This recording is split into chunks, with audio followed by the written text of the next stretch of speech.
आज की वीडियो में देखेंगे FY 2021 के लिए हमारे लिए कौन सा ITR फॉर्म एप्लीकेबल है। वीडियो में हम इंडिविजुअल के पॉइंट ऑफ व्यू से अपने ITR फॉर्म देखेंगे कि एक इंडिविजुअल के लिए कौन कौन से ITR फॉर्म एप्लीकेबल होते हैं। आगे बढ़ने से पहले बता दूं कि FY 2021 के लिए गवर्नमेंट ने ITR फॉर्म्स में कुछ मेजर चेंजेस नहीं किए हैं कोविड पेंडेमिक की वजह से। माइनर से जो चेंज किए हैं वो आगे हम वीडियो में डिटेल में देखेंगे कि कहां कहां चेंज आया है। टोटल हमारे ITR 7 है, टोटल 7 ITR के फॉर्म्स हैं, बट वीडियो में हम इंडिविजुअल के पॉइंट ऑफ व्यू से देखेंगे। तो इंडिविजुअल के लिए ITR 1, 2, 3 और 4 ये 4 होते हैं। आप अपने माइंड में एक पिक्चर बना लीजिए। ITR 1 और 2 सैलरीड क्लास पर्सन के लिए होते हैं, ITR 3 और 4 बिजनेस क्लास पर्सन के लिए होते हैं। अगर आप कहीं जॉब करते हैं, वहां से आपको सैलरी मिलती है, तो आप ITR 1 या फिर ITR 2 फाइल करेंगे। अगर आप कोई बिजनेस करते हैं और उस बिजनेस का जो प्रॉफिट और लॉस है वो आप ITR 3 और 4 में रिपोर्ट करेंगे। आगे डिटेल में देखेंगे कि कब 1 भरना है, कब 2 भरना है, कब 3 भरना है और कब 4 आपको फाइल करना है। 2021 के लिए एक इंडिविजुअल के लिए जिसके लिए टैक्स ऑडिट एप्लीकेबल नहीं है, उसके लिए पहले 31 जुलाई 2021 ड्यू डेट थी, लेकिन गवर्नमेंट ने उसको एक्सटेंड कर दिया है, बढ़ा दिया है। अब आप अपनी ITR 2021 की 30 सितंबर 2021 तक फाइल कर सकते हैं। चलिए अब पहले डिटेल में देखते हैं ITR 1। ITR 1 कौन भर सकते हैं? इंडिविजुअल। अगर आप कहीं जॉब करते हैं, वहां से आपको सैलरी मिलती है, तो आप ITR 1 फाइल करते हैं, लेकिन उसके लिए कुछ कंडीशंस हैं। अगर आप ये कंडीशंस पूरी करते हैं तब आप ITR 1 भरेंगे, अदरवाइज सैलरीड क्लास पर्सन को ITR 2 भरना पड़ता है। मेजोरिटी जनता हमारी ITR 1 ही भरती है। देखते हैं वो कौन कौन सी कंडीशंस हैं जब आपके लिए ITR 1 फॉर्म एप्लीकेबल होगा। पहला कंडीशन है आप रेजिडेंट इन इंडिया होने चाहिए। नॉन रेजिडेंट के लिए फॉर्म एप्लीकेबल नहीं है। दूसरी कंडीशन है आपकी total income less than 50 lakh होनी चाहिए। Total income means gross total income, उसमें से डिडक्शन माइनस कर दीजिए तो वो टोटल इनकम आता है। वो टोटल इनकम अगर आपकी 50 लाख से कम है तभी आप ITR 1 भरेंगे, अदरवाइज ITR 2 भरना पड़ेगा। आपकी इनकम है सैलरी से, वन हाउस प्रॉपर्टी से और अदर सोर्स से। इन 3 हेड से अगर आपकी इनकम है तो ही आप ITR 1 भरेंगे। दैट मीन ITR 1 में आप सैलरी के अलावा अपनी हाउस प्रॉपर्टी की इनकम को भी रिपोर्ट कर सकते हैं और अदर सोर्स की इनकम को भी रिपोर्ट कर सकते हैं। लेकिन कंडीशन क्या है? आपको सैलरी मिल रही है, आपकी हाउस प्रॉपर्टी से इनकम हो रही है और वो हाउस प्रॉपर्टी इनकम एक घर से होनी चाहिए। एक घर आपने रेंट पे दे रखा है, वहां से आपको रेंट आता है, ठीक है, आप सैलरी के साथ उस इनकम को भी ITR 1 में रिपोर्ट कर दीजिए। लेकिन अगर आपकी एक से ज्यादा हाउस प्रॉपर्टी है तब आप ये ITR 1 नहीं भर पाएंगे, तब आपको ITR 2 भरना पड़ेगा। आप अदर सोर्स को भी यहाँ रिपोर्ट कर सकते हैं। दैट मीन्स आपको सैलरी भी मिल रही है, वन हाउस प्रॉपर्टी से इनकम भी है और अदर सोर्स की इनकम भी है। अदर सोर्स की इनकम आपने बैंक में FD करा रखी है, वहां से आपको इंटरेस्ट मिल रहा है, तो वो भी आप रिपोर्ट कर सकते हैं ITR 1 में। तो कौन कौन सी इनकम आप यहाँ रिपोर्ट करेंगे? Income from salary, one house property and other source income other than casual income. That means casual income आप यहाँ रिपोर्ट नहीं करेंगे। कैजुअल इनकम क्या होती है? विनिंग फ्रॉम लॉटरी, आपकी कहीं से लॉटरी लग गई, कैजुअल इनकम कहलाती है। इन कैजुअल इनकम को आप रिपोर्ट ITR 1 में नहीं कर सकते, आपको उसके लिए ITR 2 में रिपोर्ट करना पड़ेगा, ITR 2 फाइल करनी पड़ेगी।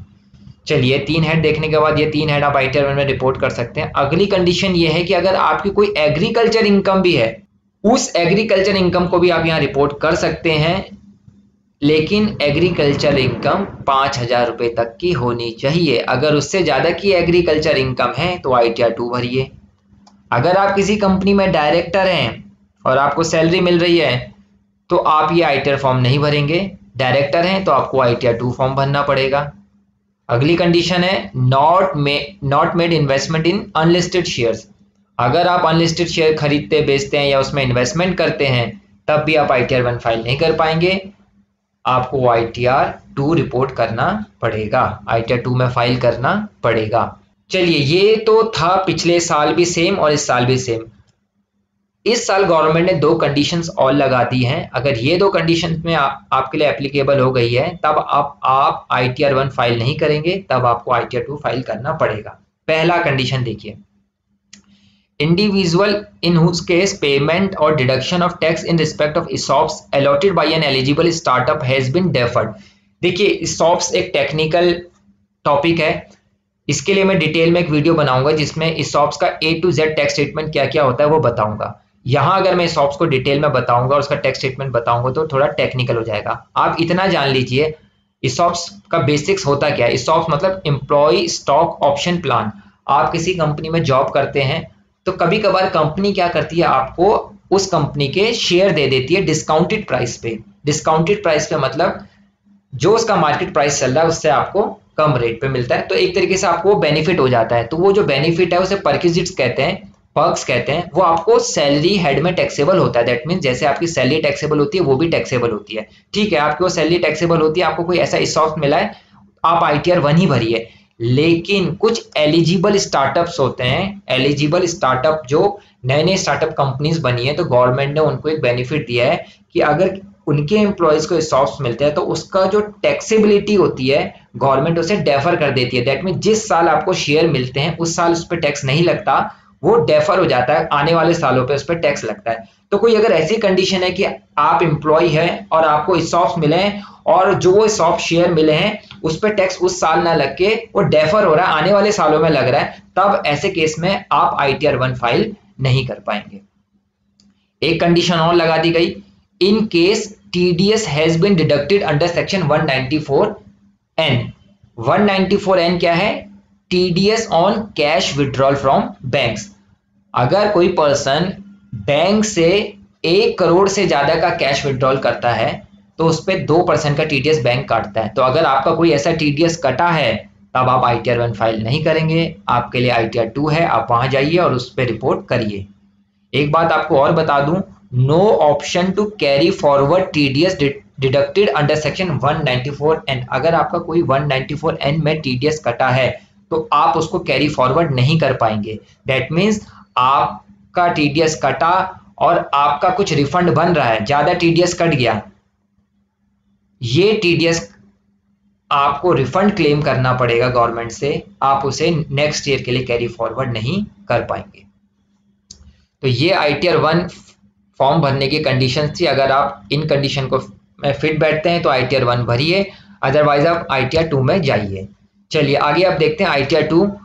ITR 2 इंडिविजुअल के लिए भी एप्लीकेबल है और HUF के लिए भी एप्लीकेबल है, लेकिन वीडियो में मैंने बताया हम इंडिविजुअल को कवर करेंगे। तो इंडिविजुअल के लिए ITR 2 कब एप्लीकेबल है, इसमें पहले मैं चाहूंगा पॉइंट नंबर 2 पढ़िए। Salaried people who are not allowed to file ITR 1। वो सारे सैलरीड क्लास पर्सन जो ITR 1 नहीं भर पाए उन कंडीशंस की वजह से, तो वो ITR 2 भरेंगे। ठीक है, तो ITR 2 में आप कौन कौन सी इनकम रिपोर्ट कर पाएंगे? इनकम फ्रॉम सैलरी, ठीक है, मैंने आपको बताया ITR 2 सैलरी क्लास पर्सन के लिए है। आप अपनी हाउस प्रॉपर्टी इनकम को भी यहाँ रिपोर्ट कर पाएंगे। दैट मीन्स एक से ज्यादा हाउस प्रॉपर्टी की इनकम आपको है तो आप उसे यहाँ रिपोर्ट करिए। वो एक हाउस प्रॉपर्टी से इनकम थी तो वो तो ITR 1 में आप रिपोर्ट कर सकते थे।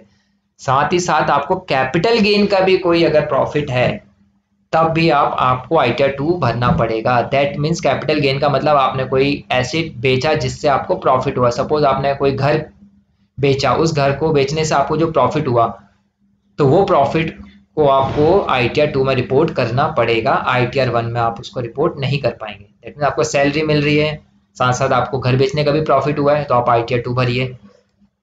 साथ ही साथ इनकम फ्रॉम अदर सोर्स से भी आपकी कोई इनकम हुई है तो आप उसे यहाँ रिपोर्ट करिए। और अदर सोर्स के अंदर कोई कैजुअल इनकम भी हुई है, लॉटरी वाली, तो उसको भी आप ITR 2 में रिपोर्ट करिए।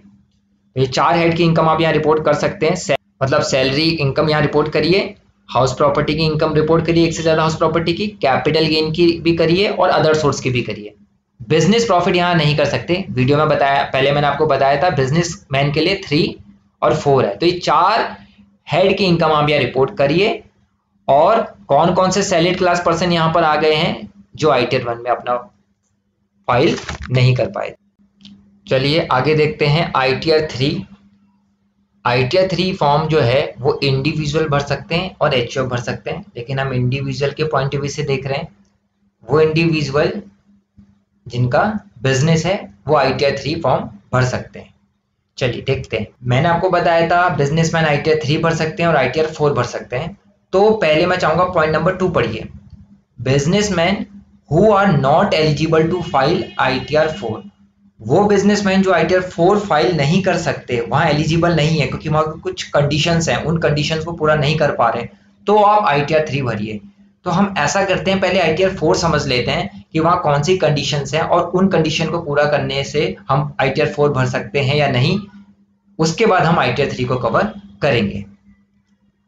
ITR 4 इंडिविजुअल के लिए एप्लीकेबल है, HUF के लिए, फर्म्स के लिए अदर देन LLP, तो आप इंडिविजुअल पे फोकस करिए, केवल इंडिविजुअल्स हैविंग बिजनेस। तो क्या कंडीशन है देखिए। पहली कंडीशन है ITR 4 भरने के लिए कि आपकी टोटल इनकम मतलब सारी टोटल इनकम मतलब सैलरी से इनकम, हाउस प्रॉपर्टी से income, capital gain, other source, business income, मतलब टोटल इनकम 50 लाख रुपए तक की है।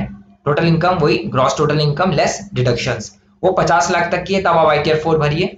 कौन कौन सी इनकम यहाँ रिपोर्ट कर सकते हैं? Salary, one house property, business और प्रोफेशन इनकम, बिजनेस की इनकम को भी यहाँ रिपोर्ट कर सकते हैं। Other source income other than casual income, लेकिन कैजुअल इनकम वाली, अदर सोर्स वाली इनकम यहाँ रिपोर्ट नहीं कर सकते। आप यहाँ कौन कौन सी इनकम रिपोर्ट कर सकते हैं? सैलरी, वन हाउस प्रॉपर्टी, एक घर से आपको रेंट आ रहा है, बिजनेस और प्रोफेशन इनकम मतलब बिजनेस इनकम को यहाँ रिपोर्ट कर सकते हैं, और अदर सोर्स की इनकम को भी रिपोर्ट कर सकते हैं other than casual income. Casual income वही लॉटरी वाली रिपोर्ट यहाँ नहीं कर सकते। तो 4 हेड की इनकम आप यहाँ रिपोर्ट कर सकते हो, सैलरी की, हाउस प्रॉपर्टी की, बिजनेस प्रोफेशन की, अदर सोर्स की। अब आप कहोगे कि सैलरी वालों के लिए तो ITR 1 और 2 था, सैलरी वाले के साथ अगर आपका कोई बिजनेस प्रॉफिट भी है तब आप ITR 3 और 4 में आ जाएंगे। ओनली सैलरी है तो आप ITR 1 और 2 में रहेंगे।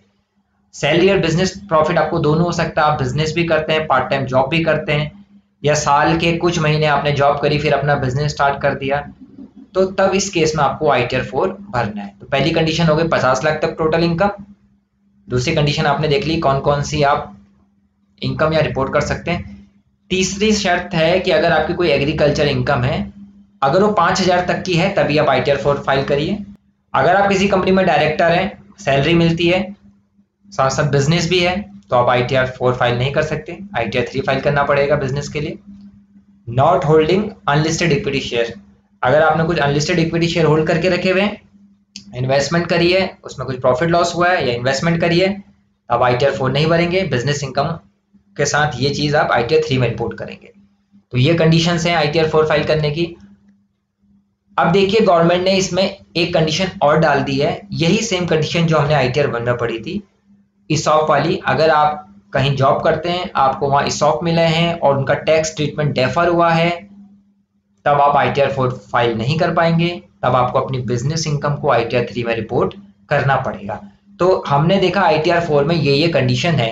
अब ये ITR 4 के अंदर गवर्नमेंट आपको एक बेनिफिट देती है। ITR 4 को हम प्रिजम्पटिव टैक्सेशन भी कहते हैं, प्रिज्यूम करते हैं। देखिए इसमें हम छोटे बिजनेसमैन की इनकम को रिपोर्ट करते हैं। छोटे बिजनेसमैन कौन? जिनकी टर्नओवर 2 करोड़ तक की है, 2 करोड़ से ज्यादा की टर्नओवर है तो आप यहां पर ITR 4 फाइल नहीं कर पाएंगे। गवर्नमेंट कहती है अगर आपका टर्नओवर मतलब सेल पूरे साल में 2 करोड़ रुपए तक की है तो हम आपको एक बेनिफिट देते हैं, आपको पूरे साल की बुक्स ऑफ अकाउंट बनाने की कोई जरूरत नहीं है, वो सरदर्द लेने की कोई जरूरत नहीं है, आपको पूरा खाता नहीं तैयार करना है। आप क्या करिए, 2 करोड़ तक का आपका टर्नओवर है, उस पे आप प्रॉफिट निकाल लीजिए डायरेक्ट, या तो 8% ऑफ टर्नओवर या 6% ऑफ टर्नओवर। इनकम मतलब प्रॉफिट, उस प्रॉफिट पे आपको जो टैक्स देना है 8% या फिर 6% सेल का। 8% कब लेना है? अगर आपने सेल कैश में करी है तो आपको अपनी सेल का 8% इनकम माना जाएगा। अगर आपने बैंकिंग ट्रांजैक्शन करी है, मतलब आपने सेल करी और पैसा अपने खाते में लिया है, कोई भी नेट बैंकिंग के through, NEFT, cheque, DD, government ने ऑनलाइन बैंकिंग बिजनेस को प्रमोट करने के लिए बेनिफिट दिया है कि अगर आप ऐसा करते हैं तो आपको केवल सेल का 6% ही इनकम माना जाएगा। ठीक है, तो आप छोटे बिजनेसमैन आ गए यहां पर 2 करोड़ तक की टर्नओवर तक, जिनको direct without any maintaining books of account 8% या 6% अपने टर्नओवर का इनकम निकालना है और उस पर टैक्स देना है। ITR 4 आगे देखिए point number 2, ITR 4 not applicable for commission brokerage income. अगर आपको कहीं से कमीशन मिलता है या ब्रोकरेज मिलती है तब भी आप ITR 4 फाइल नहीं कर पाएंगे, तब आपको ITR 3 फाइल करना पड़ेगा। तो इन कंडीशंस को अगर आप पूरा करते हैं, बिजनेसमैन है, बिजनेस प्रॉफिट होता है और इन कंडीशंस को पूरा करते हैं तो ITR 4 फाइल करिए, अदरवाइज ITR 3 में जाइए। अब देखिए ITR 3 क्या कह रहा था, पॉइंट नंबर 2 फिर से देखिए, businessman who are not eligible to file ITR 4, मतलब छोटे बिजनेसमैन के लिए हमने ITR 4 बनाया। अगर आप वहाँ अपनी कंडीशंस फुलफिल कर रहे हैं और कौन कौन सी इनकम वहाँ रिपोर्ट कर सकते हैं वो बताया था, वो पूरी हो रही है तो ITR 4 फाइल करिए, 8% 6% अपने बिजनेस सेल पे इनकम निकालिए और टैक्स दीजिए। लेकिन अगर आप बिजनेसमैन है, आपका 2 करोड़ से ज्यादा का टर्नओवर चला गया या और कोई कंडीशन पूरी नहीं कर रहे 4 वाली, तो आप 3 करिए और 3 में देखिए आप कौन कौन सी इनकम रिपोर्ट कर सकते हैं। यहाँ आप सारी इनकम रिपोर्ट कर सकते हैं, पांचों की पांचों हेड। पांचों हेड कौन कौन से होते हैं, salary, house property, capital gain, business income, other source income, ये पांचों की पांचों आप यहाँ रिपोर्ट कर सकते हैं। इनकम फ्रॉम सैलरी भी रिपोर्ट करिए, हाउस प्रॉपर्टी भी रिपोर्ट करिए, एक से ज्यादा घर है, कैपिटल गेन को भी रिपोर्ट करिए, अदर सोर्स को भी रिपोर्ट करिए और अदर सोर्स में कोई कैजुअल इनकम लॉटरी वाली आ रही है उसे भी रिपोर्ट करिए, और प्रॉफिट तो आपको यहाँ रिपोर्ट करना ही है, profit and gain from business and profession. और यहाँ मतलब जब इसके अंदर अपने प्रॉफिट को आप रिपोर्ट करोगे तो पूरे साल के बिजनेस का आपको बुक्स ऑफ अकाउंट बनाना पड़ेगा, खाते बनाने पड़ेंगे और ईयर एंड में प्रॉफिट और लॉस निकालना पड़ेगा। उम्मीद करता हूँ वीडियो आपकी हेल्प करेगी। Thanks for watching.